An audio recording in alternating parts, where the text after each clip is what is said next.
اور آگے فرمایا کہ جو کچھ اللہ نے اپنے فضل سے انہیں دیا ہے، جو کچھ ہاں جی جو کچھ میں جو سب کچھ ہے، جو کچھ میں کسی کے پاس مال ہے اور کسی کے پاس صلاحیت ہے، کوئی توانائی ہے، سب کچھ، جو کچھ، سب کچھ ان کو دیا ہے، اور اسے چھپاتے ہیں، بچا بچا کے رکھتے ہیں کہ اللہ تبارک و تعالیٰ ہدایت فرما رہے ہیں کہ میرے بندوں کی طرف دیکھو، اگر کوئی آپ کی بستی میں کوئی غریب ہے، کوئی معذور ہے، کوئی بیمار ہے، وہ آپ کی توجہ کا مستحق ہے، تو اس کو دیکھو، چھپاؤ نہیں اپنا مال، کیونکہ یہ جو کچھ مال اور وسائل آپ کے پاس موجود ہے یہ اللہ کی عطا کردہ ہے، اور اسے میرے بندوں کی طرف دیکھو اور ان پہ خرچ کرو۔ اچھا، پھر آگے ایک فرمایا کہ یہ جو کچھ تمہارے پاس مال ہے، اور وہ مال اگر تم اس نیت کے ساتھ خرچ کرو گے کہ لوگ آپ کو سخی کہیں، لوگ آپ کو جناب دکھاوے کے لیے بڑا دوسرے بڑا لوگ آدمی مانے ہاں کہ جی جناب بڑے یہ صاحب ہیں اور بڑے یہ خرچ کرنے والے ہیں، لوگوں پہ خرچ کرتے ہیں، آپ کے ذہن میں اگر ذرہ برابر بھی یہ دکھاوا شامل آ گیا تو پھر اللہ تبارک و تعالی نے فرمایا، بڑا متنبہ کیا ہے کہ در حقیقت یہ لوگ نہ اللہ پر ایمان رکھتے ہیں نہ آخرت پر، اور نہ ہی روز آخر پر، اور سچی بات یہ ہے کہ کہ شیطان، کیونکہ یہ شیطان کی شیطانی فعل ہے صفات نا ہیں، یہ ہاں جی صفات ہیں کہ اللہ چاہتا ہے کہ اس کے بندے خالص ہو کر اپنے رب کی فرما برداری کے لیے جت جائیں، اور شیطان چاہتا ہے کہ اس میں کوئی ملاوٹ آ جائے، اس میں اسے بڑا بنا کر پیش کیا جاتا ہے کہ نہیں، یہ جو کوئی تمہارے پاس مال و دولت، عہدہ، منصب ہے، یہ تمہاری اپنی محنت کا نتیجہ تاکہ ہے، ان کی نیکی جو ہوتی ہے وہ جو ہے نا اس میں وہ لگ جائے، قدغن لگ جائے۔ ملاوٹ آ جائے، اسے وہ خود بڑا بنا کر پیش کرتا ہے کہ نہیں، یہ تم افسر جو بنے ہو، یہ تو تمہاری راتوں کی جاگنے کی محنت کا نتیجہ ہے، ساری رات تم پڑھتے رہے ہو اور اس کے نتیجے میں تم اب محنت بنے ہو، تمہیں انٹرویو تم نے دیا اور کامیاب ہوئے، نہیں، ایسی بات نہیں ہے، یہ ساری جو صلاحیتیں ہیں یہ کس کی عطا کردہ ہے؟ یہ اللہ تبارک و تعالیٰ کی عطا کردہ ہے، اور آگے فرمایا کہ سچ یہ ہے کہ شیطان جس کا رفیق ہوا اسے بہت بڑی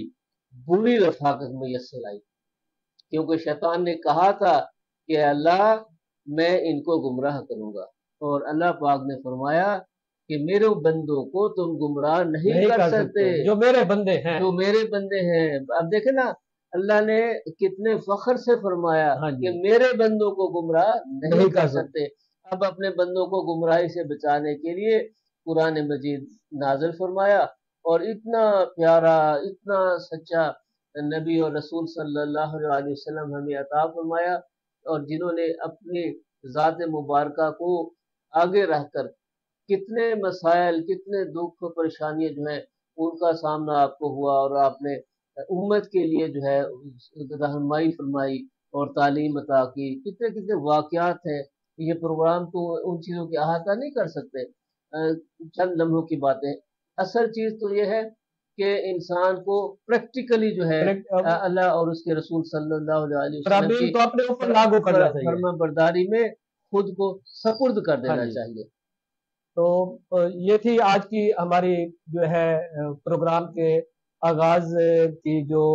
اللہ کے جو ہدایات ہیں اس کے بارے میں گفتگو۔ تو چلتے ہیں اس پروگرام کے اگلے سیگمنٹ کی طرف۔ آپ کو جیسا کہ آپ کو معلوم ہے کہ اس پروگرام میں ہم قومی اخبارات اور لوکل نیوز جو ہے ان پر بھی ڈسکس کرتے ہیں۔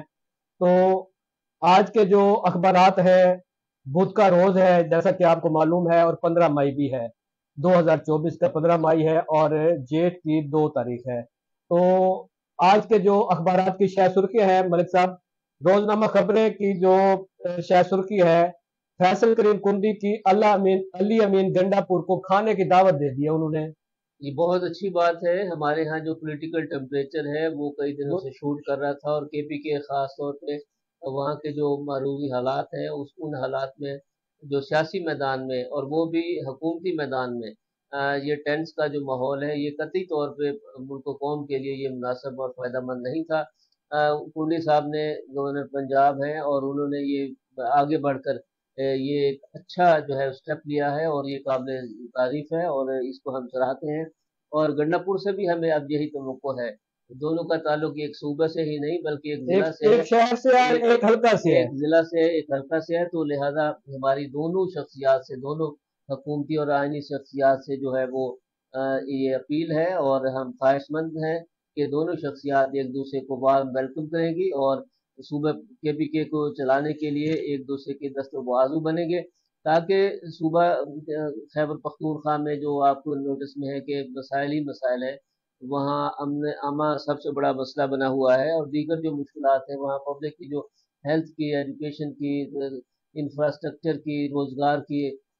دیگر جتنے بھی مشکلات ہیں یہ اسی وقت حل ہو سکیں گے جب ہمارے جو وزیر اعلیٰ ہیں، ہمارے گورنر ہیں، وہ ایک پیج پر ہوں گے، اور پبلک کی جو ایشوز ہیں، مسائل مشکلات ہیں، ان کے حل کے لیے دونوں جو عہدیدار ہیں وہ ایک ساتھ ہم زبان ہو کر، ہم رکاب ہو کر اپنی صلاحیتیں وہ نچھاور کریں گے۔ اگر یہ اسی طرح دست و گریبان ہے جس طرح ایک دوسرے کو گھسیٹنے اور ایک دوسرے کے ساتھ پیش آنے کی باتیں ہو رہی تھیں، تو یہ صوبے کے لیے اور صوبے کے عوام کے لیے اور پاکستان کے لیے یہ مناسب اور فائدہ مند بات نہیں تھی۔ میں سمجھتا ہوں کہ کنڈی صاحب نے سینئر سیاسی کارکن ہونے کا پازیٹیو ثبوت دیا ہے، اور اس کو اب جو وزیر اعلیٰ صاحب ہیں اب ان کی ذمہ داری ہے کہ وہ اس اخلاقی اور اس جو سیاسی اور سفارتی جو دعوت ہے اس کا وہ اچھے انداز میں رسپانس کریں، اور بالکل یہ دونوں ہونا چاہیے، دونوں اور شخصیات مل تاکہ دیکھیں نا ملک صاحب، یہ آپس کی بیان بازیاں، لڑائیاں، یہ عوام کو تو اس میں کوئی فائدہ نہیں ہے نا۔ عوام کے ہاں جو جی، بنیادی عوام کے مسائل ہیں مسائل جو ہیں وہ اور وہ ہے۔ تو پھر مزید گہرے ہو ہاں جاتے جی، ہیں، ان کی مشکلات میں اضافہ ہو جاتا ہے، لہٰذا یہ دونوں شخصیات ذمہ داری کا مظاہرہ کریں، اور اس کا اچھا اثر یہ پڑے گا کہ پاکستان کی مجموعی جو سیاسی صورتحال ہے اس پر اچھے بھی اثرات پڑیں گے۔ ہاں جی، خوشگوار اثرات ہاں مرتب جی۔ ہوں گے۔ اچھا، سیاست کی بات کر رہے ہیں ملک صاحب، آج کل ایک بہت شور و غوغا ہے کہ 11 ارب ڈالرز کی دبئی میں ہمارے لوگوں کی جدادیں پڑی ہیں وہاں۔